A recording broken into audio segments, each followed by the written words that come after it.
આજના ટ્રેડિંગ અપડેટમાં આપનું સ્વાગત છે। આજે મારી ટ્રેડિંગ ડેશબોર્ડની મથી લેવામાં આવેલા ટ્રેડ્સમાં કુલ ₹2400નો નફો નોંધાયો। આજના દિવસે ₹5000 નવી મૂડી તરીકે ઉમેરવામાં આવ્યા, જેના કારણે ડિસેમ્બર મહિનામાં અત્યાર સુધી કુલ ₹20000 ઉમેરાય છે અને કુલ ₹16650 ઉપાડવામાં આવ્યા છે।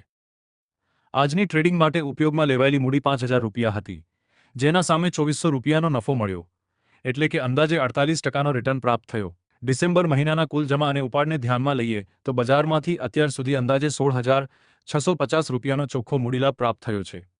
આજે અમે ફોર્ટિસ 1040 કોલ ઓપ્શનના 775 લોટ અંદાજે ₹7.82ના ભાવે ખરીદીને હોલ્ડિંગ તરીકે રાખ્યા છે। હવે આગળનું પરિણામ બજારની દિશા અને ભાવની ચાલ પર આધારિત રહેશે। આજનો દિવસ ફરી એકવાર યાદ અપાવે છે કે ઇન્ટ્રાડે ટ્રેડિંગમાં મની મેનેજમેન્ટ અને શિસ્ત સૌથી મહત્વપૂર્ણ છે।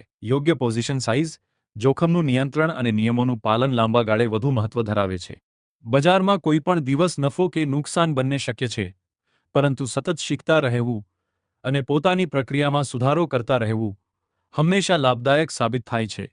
ડિસ્ક્લેમર: આ વિડીયોમાં આપવામાં આવેલી તમામ માહિતી માત્ર શૈક્ષણિક અને માહિતીપ્રદ હેતુઓ માટે છે। અહીં દર્શાવાયેલા તમામ ટ્રેડ્સ અમારી ટ્રેડિંગ ડેશબોર્ડના આધારે લેવામાં આવ્યા હતા। શેરબજાર અને ઓપ્શન ટ્રેડિંગમાં જોખમ રહેલું છે, જેમાં નફો તેમજ નુકસાન બંને શક્ય છે। ભૂતકાળનું પ્રદર્શન ભવિષ્યના પરિણામોની કોઈ ખાતરી આપતું નથી। રોકાણ અથવા ટ્રેડિંગ કરતા પહેલા પોતાનું સંશોધન અને જોખમ મૂલ્યાંકન અવશ્ય કરો।